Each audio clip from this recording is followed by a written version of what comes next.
Hello नमस्कार, आप सभी का मुकेश बैरागी एकेडमी में बहुत बहुत स्वागत है।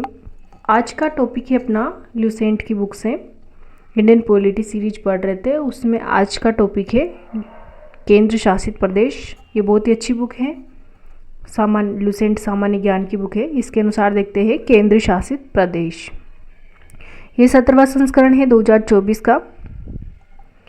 केंद्र शासित प्रदेश वह है जो केंद्र सरकार के सीधे नियंत्रण में होता है। वर्तमान में इसमें 9 केंद्र शासित प्रदेश दे रखे हैं, लेकिन वर्तमान में 8 केंद्र शासित प्रदेश और 28 राज्य हैं।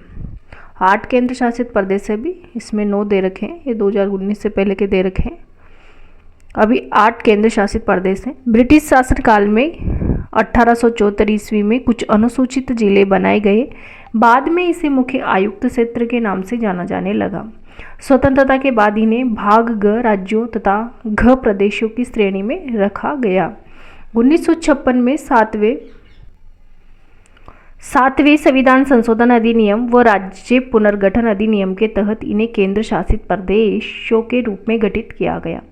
धीरे धीरे कुछ केंद्र शासित प्रदेशों को राज्य का दर्जा मिल गया।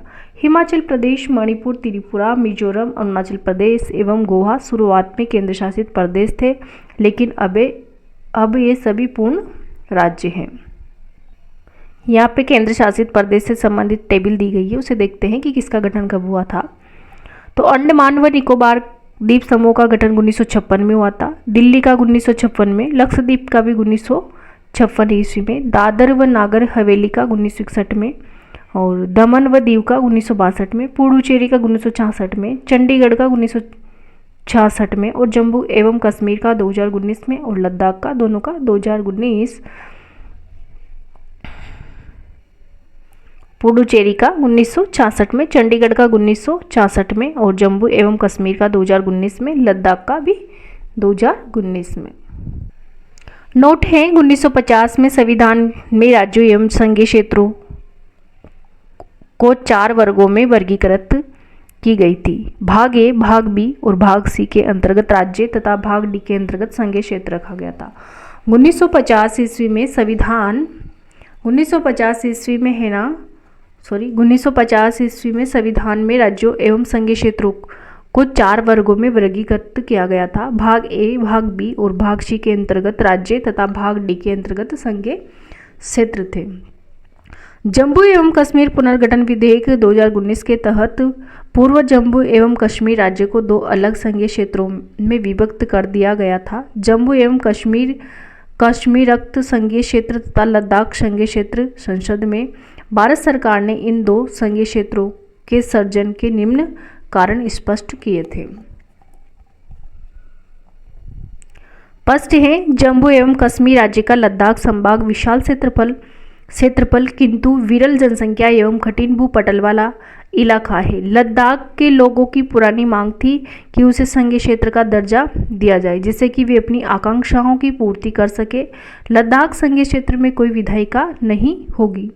सेकंड पॉइंट है, वर्तमान में आंतरिक सुरक्षा वातावरण को ध्यान में रखते हुए जम्मू एवं कश्मीर राज्य में सीमा पार से प्रायोजित आतंकवाद के कारण जम्मू एवं कश्मीर संघीय क्षेत्र का सृजन किया जा रहा है।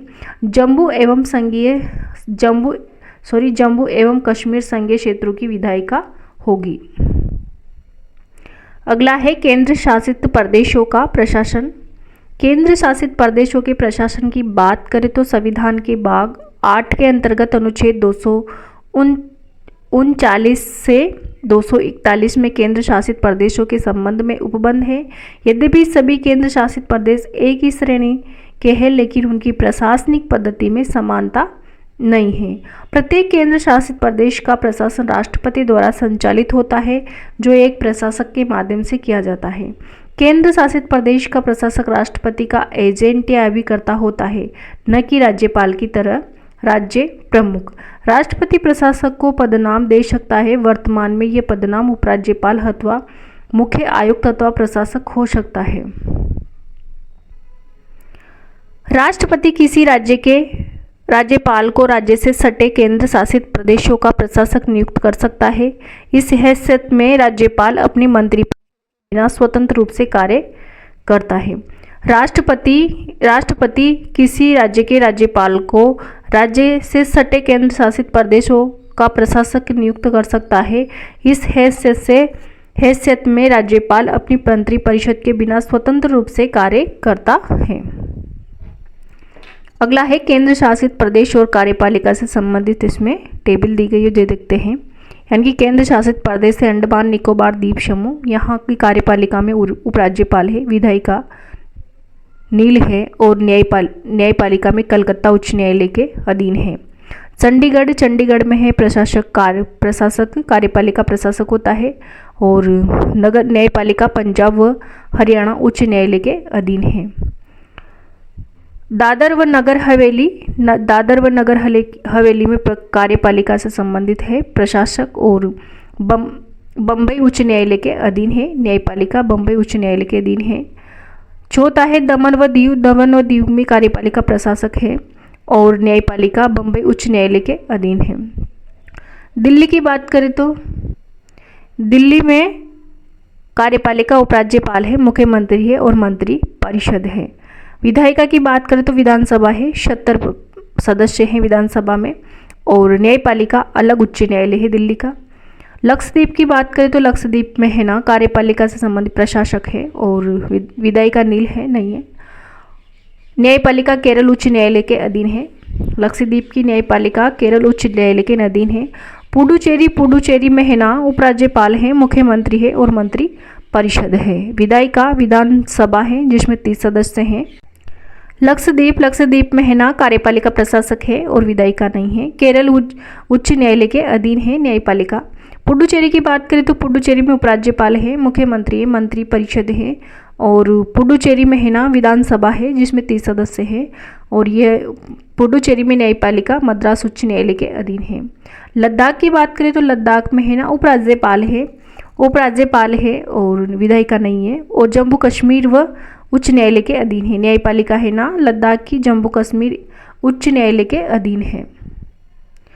जम्मू एवं कश्मीर की कार्यपालिका में उपराज्यपाल है, मुख्यमंत्री, मंत्री परिषद है, विधानसभा 83 सदस्य हैं यानी कि 83 सदस्य हैं और जम्मू एवं कश्मीर उच्च न्यायालय के अधीन है।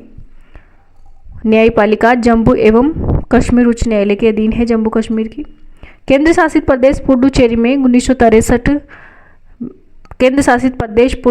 1963 में दिल्ली में 1992 में विधानसभा गठित की गई थी। मंत्रिमंडल मुख्यमंत्री के अधीन कर दिया गया। जम्मू कश्मीर में भी विधानसभा का प्रावधान किया गया है लेकिन अभी मई 2024 तक यहाँ पर चुनाव नहीं हुआ है। नोट है पंजाब का राज्यपाल चंडीगढ़ का भी प्रशासक होता है। एक नोट है यहाँ पे पंजाब का राज्यपाल है ना चंडीगढ़ का भी प्रशासक होता है। दादरा व नगर हवेली का प्रशासक दमन व दीव का भी प्रशासक होता है। दमन लक्षद्वीप का अलग प्रशासक होता है। पंजाब का राज्यपाल चंडीगढ़ का भी प्रशासक होता है। दादरा एवं नगर हवेली का प्रशासक दमन व दीव का भी प्रशासक होता है। लक्षद्वीप का अलग प्रशासक होता है। अगला है संसद केंद्र शासित प्रदेशों के लिए तीनों सूचियों के विषयों पर विधि बना सकती है। संसद केंद्र शासित प्रदेशों के लिए तीनों सूचियों के विषय में विधि बना सकती है। संसद के इस शक्ति का विस्तार पुडुचेरी, दिल्ली एवं जम्मू कश्मीर तक है जबकि इनकी अपनी विधायिकाएं हैं यानी किसी केंद्र शासित राज्य की अपनी विधायिका होने के बावजूद राज्य सूची के विषयों पर संसद की विधायिका शक्ति खत्म नहीं होती है, परंतु पुडुचेरी एवं दिल्ली विधानसभा राज्य सूची एवं समवर्ती सूची के विषयों पर कानून बना सकती है। नोट है दिल्ली विधानसभा राज्य सूची के विषय लोक व्यवस्था, पुलिस व भूमि पर विधि नहीं बना सकती। दिल्ली विधानसभा राज्य सूची के विषय लोक व्यवस्था, पुलिस व भूमि पर विधि नहीं बना सकती हैं। दिल्ली के लिए विशेष उपबंध है। 1991 में 69वें संविधान संशोधन विधेयक में केंद्र शासित प्रदेश दिल्ली को विशेष हैसियत प्रदान की गई और इसे राष्ट्रीय राजधानी क्षेत्र दिल्ली कहा गया। लेफ्टिनेंट गवर्नर को दिल्ली का प्रशासक नामित किया गया। पूर्व में दिल्ली में महानगरीय परिषद और कार्यकारी परिषद थी।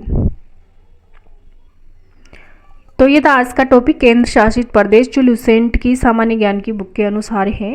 और ये टॉपिक सभी भर्ती परीक्षाओं के लिए उपयोगी है, जिसमें भी इंडियन पॉलिटी सब्जेक्ट आता है उन सब के लिए उपयोगी है। तो वीडियो देखने के लिए आपको बहुत बहुत धन्यवाद।